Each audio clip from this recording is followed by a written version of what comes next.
The Taylorgate scandal continues to unravel as Prime Minister Keir Starmer's involvement in Taylor Swift's blue light escort deepens.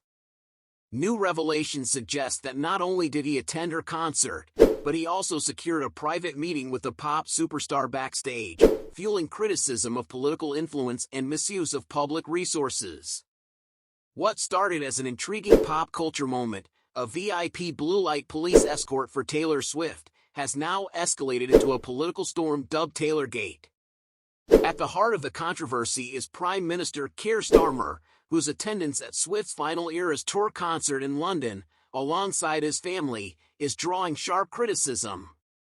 It wasn't just about being a high-profile guest. Starmer, as it turns out, was granted a private audience with Swift and her mother, backstage. This revelation comes after public uproar surrounding the use of emergency police services to escort the pop icon to her sold-out shows, a privilege usually reserved for royalty or high-level dignitaries. With accusations of political influence mounting, critics are now demanding transparency about how much sway the government had in orchestrating this highly controversial escort. The scandal gained traction when it was revealed that Sir Keir Starmer not only accepted 4 free tickets to Taylor Swift's Eras tour, valued at £2,800 from her record label Universal, but also met the star for a private 10-minute conversation. The Prime Minister's role in the Taylorgate row now raises uncomfortable questions about potential conflicts of interest and misuse of resources. Critics argue that Starmer, as a leader who has pledged to usher in a new era of transparency and clean governance, should be more forthcoming about the perks and privileges he's enjoyed since taking office.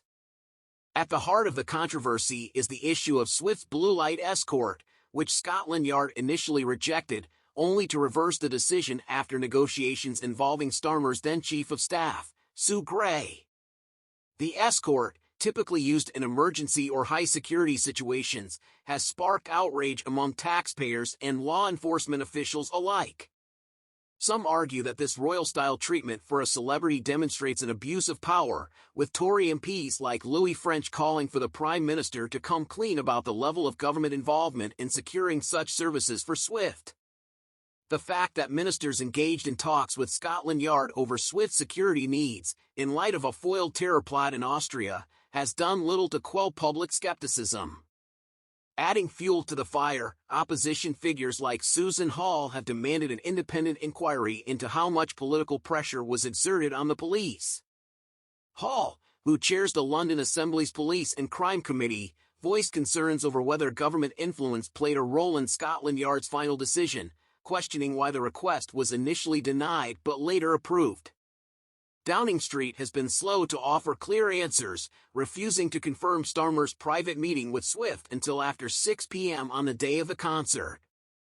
For many, the lack of transparency and the delayed response only add to the sense that something is being concealed. Meanwhile, the backlash over Starmer's backstage access isn't limited to political opponents. Swift's loyal fanbase, known as the Swifties, have expressed frustration over the PM's free tickets and VIP treatment, while many of them struggled to secure their own seats to the concert. Adding insult to injury, it was reported that 10 other Labour MPs, including high-ranking officials like Home Secretary Yvette Cooper and Education Secretary Bridget Phillipson, also received complimentary tickets to Swift's tour. The optics of Labour MPs enjoying exclusive hospitality at a star-studded event while average citizens face economic challenges has become another point of contention in this growing scandal. Despite the mounting criticism, Downing Street continues to stand by its handling of the situation, with officials emphasizing the importance of government dialogue with police in managing high-profile events. However, the public and media alike are left questioning whether political clout has crossed ethical boundaries.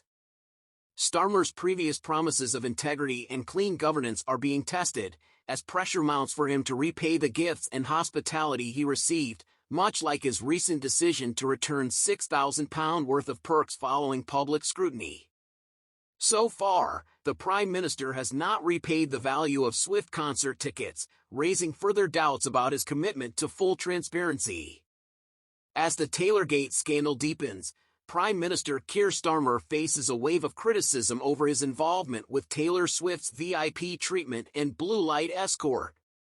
What began as a light-hearted story about celebrity fanfare has evolved into a political controversy with significant implications.